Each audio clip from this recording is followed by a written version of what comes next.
জীবনের ২৯টা বসন্ত একসাথে পার করেও মনের দেখা পেলেন না সায়রা বানু এ.আর রহমান। উপমহাদেশে সঙ্গীতে অস্কারজয়ী একমাত্র শিল্পী এ.আর রহমান। তার বিচ্ছেদের খবর এখন বেশ পুরাতন। নেটিজেনরা তার বিচ্ছেদের খবর শোনার সাথে সাথেই তো আচমকা, যেন আকাশ থেকে পড়ল। তাই তো খুঁজতে থাকে কী সেই কারণ, ২৯ বছর পরেও কেন এমন সিদ্ধান্ত। এইবার এ.আর রহমানের বিচ্ছেদের কারণ খোঁজাকে আরও সহজ করে দিয়েছেন তারই সহশিল্পী মোহিনী দে। এ.আর রহমানের বিচ্ছেদের ঘোষণার দিন না পেরেও এবার তারই সহশিল্পীও দিয়েছেন বিচ্ছেদের ঘোষণা। আর তাতেই দুয়ে দুয়ে চার মিলাচ্ছেন নেটিজেন থেকে শুরু করে যারা খুঁজতেছিলেন এ.আর রহমানের বিচ্ছেদের মূল কারণ। তবে কি মোহিনীদের প্রেমে পড়েই বিচ্ছেদের ঘোষণা দেন এ.আর Rahman?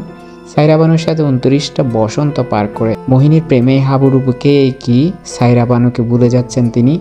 BDTV news entertainment news desk.